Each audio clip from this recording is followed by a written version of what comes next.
नमस्कार, सोन ब्लॉग देख रहे हैं आप। मैं हूं आपका दोस्त सोनू निगम। इस वक्त हम करेरा किले पर हैं और तमाम मुद्दों के साथ आज हमारे साथ जुड़ने वाले हैं भीम आर्मी आजाद समाज पार्टी के पूर्व प्रदेश कार्यकारिणी सदस्य महेंद्र वोद। तमाम सवालों के आपको आज जवाब मिलने वाले हैं। लगातार मध्य प्रदेश में जिस प्रकार से भीम आर्मी को लेकर, आजाद समाज पार्टी को लेकर कुछ वीडियो भी वायरल हुई थी चुनाव को लेकर, आगे मध्य प्रदेश में किस प्रकार से रणनीति होने वाली है, इस पर हम चर्चा करने वाले हैं। जितने भी आरोप जिन लोगों ने लगाए हैं, हम आपके चैनल के माध्यम से बता देना चाहते हैं कि भीम आर्मी आजाद समाज पार्टी जिस प्रकार से 2017 में 16 में इसकी शुरुआत हुई थी सहारनपुर जिले से।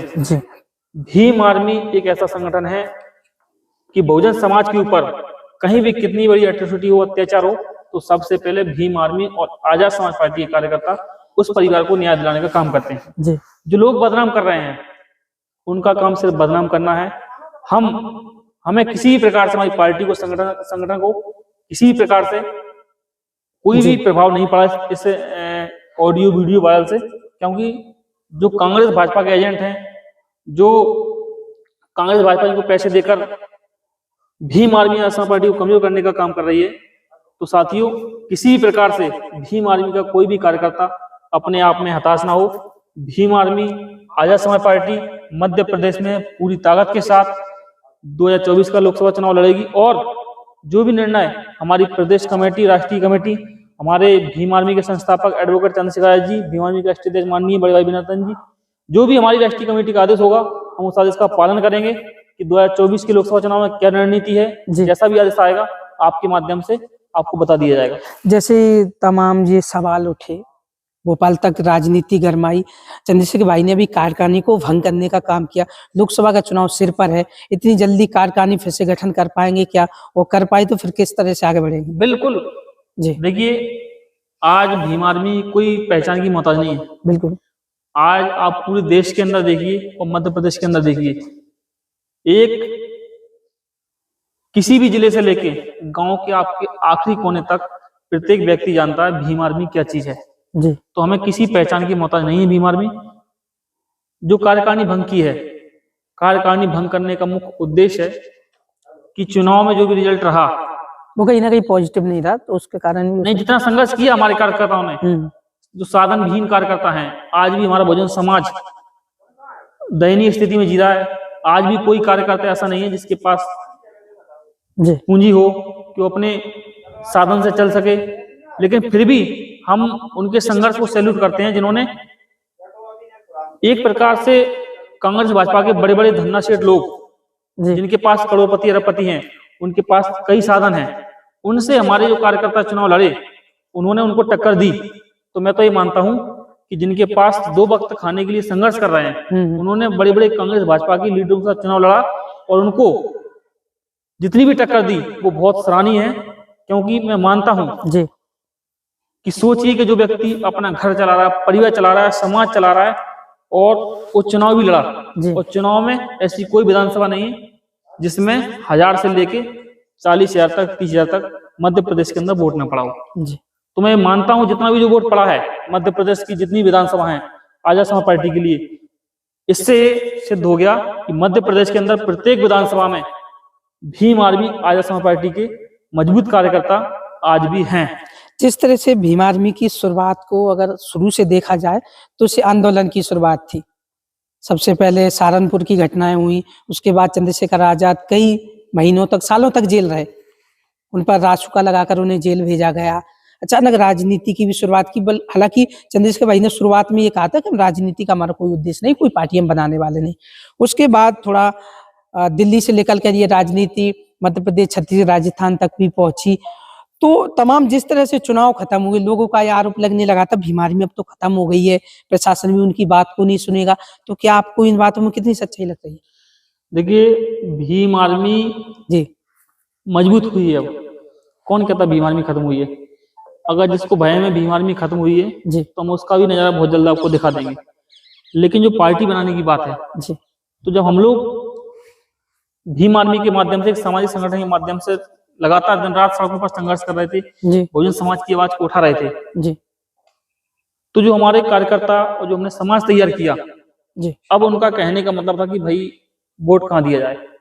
तो जिस पार्टी को पूर्व में सपोर्ट किया, तो उन्हीं पार्टी के जो लीडर हैं उन्होंने आरोप लगाया कि भीम आर्मी बीजेपी के एजेंट है, भीम आर्मी बीजेपी के लिए कार्य करती है। हमारे कई कार्यकर्ताओं को मुकदमे लगे, स्वयं हम पर भी लगे। जी कई कार्यकर्ता हमारे जेल गए, हमारे राष्ट्रीय अध्यक्ष जेल गए।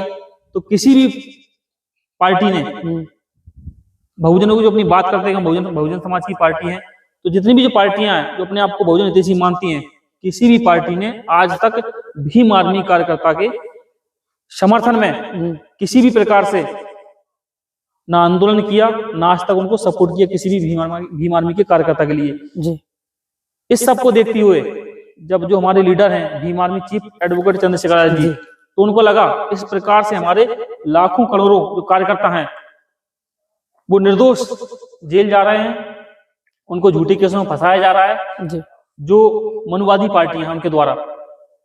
इन सबको मद्देनजर रखते हुए भीम आर्मी चीफ ने आजाद समाज पार्टी का निर्माण किया। इससे हमारी एक राजनीतिक ताकत, देखिए जो हमारी राजनीतिक ताकत मजबूती से खड़ी हुई। आप राजस्थान का चुनाव देख लीजिए, राजस्थान के अंदर पहली बार हमारी पार्टी चुनाव लड़ी और 10 से ज्यादा सीटों पर सेकंड नंबर पर आई, और उन सीटों में से कई जगह 17,000 वोट, कई जगह 50,000 वोट, ऐसा वोट हमको पड़ा है। तो हमारे लिए बहुत गर्व की बात है कि पहली बार हमने मध्य प्रदेश राजस्थान के अंदर चुनाव लड़ा और जितना हो सका अच्छे से अच्छा रिजल्ट हमारे कार्यकर्ताओं की मेहनत के द्वारा हमारी पार्टी के लिए प्राप्त हुआ। मान लीजिए ये वीडियो चंद्रशेखर भाई भी देख रहे हो, तो मध्य प्रदेश की जो नई कार्यकारिणी गठन होनी चाहिए या जिन लोगों को जिम्मेदारी देनी चाहिए, तो वो किस प्रकार से चयन करें, क्योंकि ज्यादातर वो कार्यकर्ताओं का ही फीडबैक मांग रहे हैं। इस मामले में हम कुछ नहीं कह सकते जी। इस मामले में जो भी हमारी राष्ट्रीय कमेटी, जो भी अनुशासन कमेटी है जी। जो भी वो फैसला लेंगे हम उनके फैसले का स्वागत करते हैं, और हम एक कार्यकर्ता के रूप में भीम आर्मी आजाद समाज पार्टी के लिए अंतिम सांस तक संघर्ष करते रहेंगे, क्योंकि आज हमको जो पहचान मिली है वो सिर्फ और सिर्फ भीम आर्मी और आजाद समाज पार्टी की बदौलत है।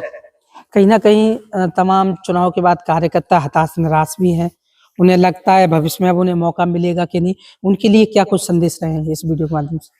मेरा तो जो हमारे कार्यकर्ता हैं, चाहे वो कैरा विधानसभा में हो, चाहे शिवपुरी जिले में, चाहे पूरे मध्य प्रदेश में हो, उनके लिए मेरा एक संदेश है। अगर आप सच्चे बाबा साहब के अनुयायी हो, माननीय कांशीराम साहब के अनुयायी हो, तथा बुद्ध को मानने वाले हो, तो जितने भी हमारे महापुरुष हुए हैं कभी भी उन्होंने जीवन में हार नहीं मानी। अगर कोई भी आप प्रयास निरंतर करोगे तो उसमें आपको सफलता आज नहीं कल निश्चित ही आपको मिलना है। अगर पहली बार में ही अगर आप लोग हार मानकर बैठ गए हो तो ये हार एक बहुजन समाज की हार है, क्योंकि बहुजन समाज भीम आर्मी आजाद समाज पार्टी को एक उम्मीद की नजर से देख रहा है। तो जो हमारे हताश कार्यकर्ता हैं पूरे मध्य प्रदेश के अंदर या पूरे देश के अंदर, तो उनके लिए हमारा संदेश है जी, कोई भी कार्यकर्ता हताश ना हो, पूरी ताकत के साथ पुनः जिस प्रकार से भी आपने संघर्ष किया उससे दुगनी ताकत के साथ आप फील्ड में जाकर समाज के लिए संघर्ष करें और भीम आर्मी आजाद समाज पार्टी को मजबूत करें, क्योंकि एक ना एक दिन भीम आर्मी आजाद समाज पार्टी इस देश का, इस बहुजन समाज का भविष्य है। तो जिन्हें अभी आप सुन रहे थे वो थे महेंद्र बौद्ध, जो कि प्रदेश कार्यकारिणी सदस्य आजाद समाज पार्टी कांशीराम मध्य प्रदेश। तमाम मुद्दों पर हमारी बात हुई, जिस प्रकार से वीडियोज भी वायरल हुए मध्य प्रदेश में, उनको लेकर भी सवाल किया गया। साफ तौर पर उनका कहना तो कुछ कमियां रही होंगी, उन पर सुधार होगा। प्रदेश की कार्यकारिणी गठन को लेकर जब हमने सवाल किया तो उन्होंने कहा शीघ्र नेतृत्व या हमारे जो राष्ट्रीय अध्यक्ष जो फैसला लेंगे वो फैसला हमें स्वीकार होगा। अब देखना होगा मध्य प्रदेश 2024 जो लगने वाला है उसमें भीम आर्मी आजाद समाज पार्टी कितना बड़ा काम कर पाएगी या फिर कुछ इस प्रकार से चलता रहेगा। आप देख रहे थे सोनू ब्लॉग, मैं हूं आपका दोस्त सोनू। ये वीडियो आपको कैसा लगा हमें कमेंट सेक्शन में जरूर बताइएगा और वीडियो को कीजिएगा ज्यादा से ज्यादा शेयर। बहुत बहुत